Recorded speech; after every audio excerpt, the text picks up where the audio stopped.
نحمده ونصلي على رسوله الكريم وبلغنا رسوله النبي الكريم والحمد لله رب العالمين. بسم اللہ الرحمن الرحیم. This is Syed Mohsin Bukhari from UK.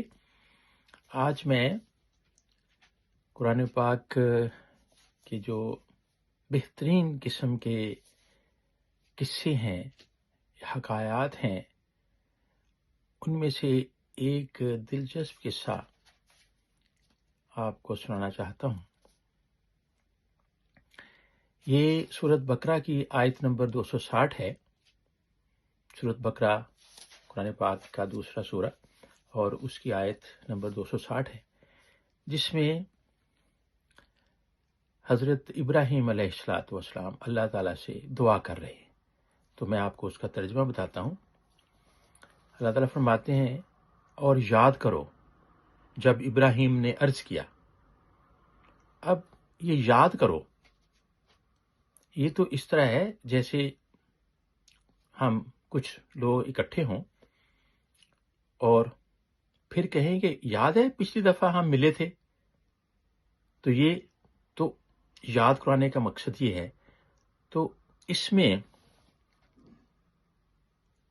اللہ تعالیٰ فرما رہے ہیں اپنے نبی پاک صلی اللہ علیہ وسلم سے، چونکہ نبی پاک صلی اللہ علیہ وآلہ وسلم تو اللہ کی بہترین مخلوق ہیں، حبیب خدا ہیں، اور اللہ تعالیٰ جو کچھ ہو رہا تھا وہ نبی پاک صلی اللہ علیہ وسلم دیکھ رہے تھے. تو کبھی کہتے ہیں الم تری کیف فعل ربک باصحاب الفیل، اے میرے حبیب کیا آپ نے نہیں دیکھا کہ تیرے رب نے ہاتھی والوں کے ساتھ کیا سلوک کیا تھا. تو ظاہری طور پر جب سورۃ فیل نازل ہوئی ہے یا یہ واقعہ ہوا ہے، جب یہ فیل والا ہاتھی والا واقعہ ہوا ہے، ابرہہ والا، جس نے ہاتھیوں کے ساتھ خانہ کعبہ پر حملہ کیا تھا، کرنا چاہا تھا. تو اب اللہ تعالیٰ جب سورۃ فیل میں کہہ رہا ہے کہ اے میرے رسول کیا تو نے نہیں دیکھا، حالانکہ نبی پاک صلی اللہ علیہ وسلم ظاہری طور پر اس دنیا میں تشریف نہیں لائے تھے جب یہ واقعہ فیل والا ہوا تھا. اس کو عام الفیل کہتے ہیں. تو اسی طرح اب سورۃ بقرہ میں اللہ تعالیٰ آیت نمبر 260 میں کہہ رہا ہے کہ اے محمد صلی اللہ علیہ وسلم یاد کرو. اللہ تعالیٰ یاد دلا رہا ہے اپنے حبیب کو کہ واقعہ ان کے سامنے پیش آیا تھا. اور یاد کرو جب ابراہیم علیہ السلام نے عرض کیا، اے میرے رب مجھے دکھا دے کہ تو مردوں کو کیسے زندہ کرتا ہے. اللہ نے فرمایا، اے ابراہیم کیا آپ کو اطمینان نہیں؟ کیا آپ ایمان نہیں رکھتے؟ اطمینان نہیں. اے میرے رب مجھے دکھا دے کہ تم مردوں کو کیسے زندہ کرتا ہے. اللہ نے فرمایا، کیا تم ایمان نہیں رکھتے؟ تو انہوں نے کہا کیوں نہیں، لیکن میں دل کے اطمینان کے لیے پوچھ رہا ہوں. سبحان اللہ. یعنی جو نبی ہوتے ہیں، اور یہ تو جد الانبیاء ہیں، ان کو کوئی شک نہیں ہوتی اللہ تعالیٰ کے معاملات میں. بڑا کانسیپٹ کلیئر ہوتا ہے. لیکن ان کے سوال ہوتے ہیں وہ حکمت سے بھرپور ہوتے ہیں کہ کسی چیز کی تشریح اگر اللہ تعالیٰ سے چاہیے ہو تو یہ سوال کرتے ہیں تاکہ یہ امت کا بھلا ہو جائے. اب کہا کہ نہیں ایمان تو ہے، لیکن میں اطمینان قلب کے لیے دیکھنا چاہتا ہوں کہ تو مردوں کو کیسے زندہ کرتا ہے. تو اللہ نے فرمایا، اے ابراہیم 4 پرندے پالو، ان کو اپنے ساتھ مانوس کرو. مانوس کرنے کا مطلب ہوتا ہے کہ جب آپ پرندے کا نام لے کر آواز دیتے ہیں تو پرندہ بھاگ کے چلا آتا ہے. تو اور اس کو جب وہ مانوس ہو جائیں تو ان کو ذبح کرو، ان کے ٹکڑے ٹکڑے کر دو، اور ہر پہاڑ پر ان کے کچھ حصے رکھ دو، اور پھر انہیں پکارو تو وہ آپ کی طرف دوڑے چلے آئیں گے. یہ قرآن پاک کی آیت نمبر 260 سورۃ بقرہ کا ترجمہ میں نے آپ کی خدمت میں پیش کیا. اب تھوڑی سی اس کی تفسیروں میں، تفسیر جلالین میں، تفسیر نمونہ میں، تفسیر ابن کثیر میں یہ واقعہ کو بڑی خوبصورتی سے بیان کیا گیا ہے. تو وہاں اس میں ہے کہ حضرت ابراہیم کا جو سوال تھا وہ شک کی بنیاد پر نہیں تھا.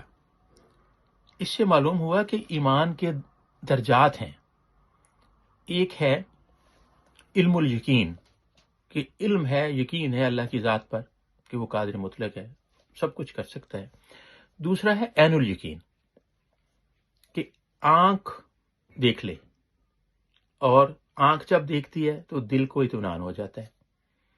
تو اس لیے حضرت ابراہیم علیہ السلام نے 4 پرندے لیے، اور تفسیر میں ان کا نام بھی آتا ہے کہ ایک مور تھا، ایک مرغا تھا، ایک کبوتر تھا، اور ایک کوا تھا. آپ نے 4 پرندوں کو پالا اور ان کو مانوس کیا. جب آپ بلاتے تھے تو وہ آواز سن کر آ جاتے تھے. اب اللہ کے حکم کے مطابق حضرت ابراہیم علیہ السلام نے ان 4 پرندوں کو ذبح کیا اور ٹکڑے کر دیے، ان کا قیمہ کر دیا اور مکس کر دیا سارا گوشت. 4 پرندوں کا آپس میں گوشت مکس کر دیا.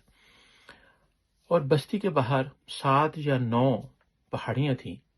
آپ نے ان کی چوٹیوں پر وہ تھوڑا تھوڑا تھوڑا تھوڑا رکھ دیا، یعنی دور دور دور دور رکھ دیا گیا وہ جو 4 پرندوں کا قیمہ تھا.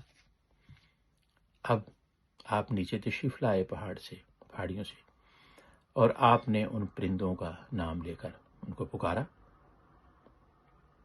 تو وہ پرندے دوڑے چلے آئے. اب آپ تصور میں دیکھیں کہ ڈیفرنٹ پہاڑیاں ہیں، قیمہ کیا ہوا ہے، تو وہ ایسے ہی ہوگا نا کہ اللہ کے حکم سے کوئی پیس ادھر سے ادھر، ادھر سے ادھر، ادھر بھاگم دوڑ کر کے درمیان میں وہ پرندہ بنتا ہوگا اور بھاگ کے آ جاتا ہوگا. تو یہ جو واقعہ ہے، اس سے ہمارا قیامت پر یقین مضبوط ہوتا ہے.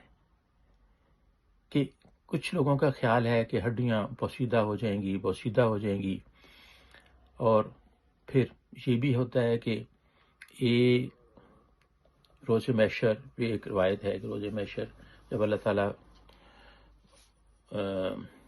پکاریں گے تو ایک ایک قبر سے 70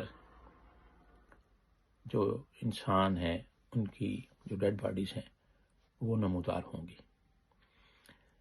اب یہ حکمت اس اللہ کے پاس ہی ہے کہ وہ کس طرح دوبارہ انسانوں کو زندہ کرتا ہے.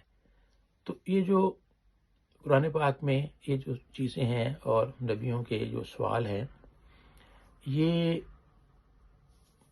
پوری ایک وضاحت ہے کہ کیونکہ سارا قرآن پاک ایک معجزہ ہے، اور اس میں ہر چیز کا بیان کر دیا گیا ہے، ہر چیز کی خبر ہے، آنے والے زمانے کی، پچھلے زمانوں کی.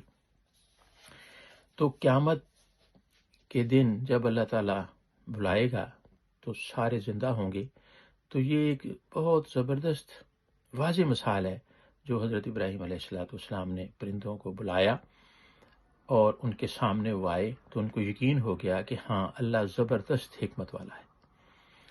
اب حضرت ابراہیم علیہ السلام جد انبیاء ہیں، بہت بڑے نبی ہیں.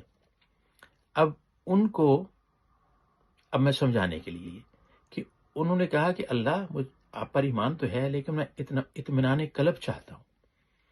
اب دوسری طرف جناب نبی پاک صلی اللہ علیہ وآلہ وسلم کو اللہ تعالیٰ نے بلایا اور فرمایا کہ اے نفس مطمئنہ، یعنی ان کا نفس کا اطمینان کے لیے انہوں نے یہ کہا. اور ادھر اللہ تعالیٰ سورۃ فجر میں اپنے حبیب سے گفتگو کر رہے ہیں کہ اے نفس مطمئنہ ارجعی، میری طرف واپس آ جا. واپس آنے کا مطلب یہ ہوتا ہے، آ جا نہیں کہا، واپس آ جا، کہ جہاں سے اے میرے رسول آپ کو بھیجا گیا تھا وہیں پہ واپس آ جا. تو یہ ایک بڑا نقطہ ہے، بڑا نفیس سا نقطہ ہے کہ نبی پاک صلی اللہ علیہ وآلہ وسلم نوری تھے، اور وہ لباس بشریت میں ہمیں ہدایت کے لیے ان کو بھیجا گیا تھا. جب ان کا مشن پورا ہو گیا تو اللہ تعالیٰ نے فرمایا کہ واپس آ جا، اے نفس مطمئنہ میری طرف واپس آ جا، تو وہ نور کا حصہ تھے اور واپس چلے گئے۔ وما علینا الا البلاغ المبین۔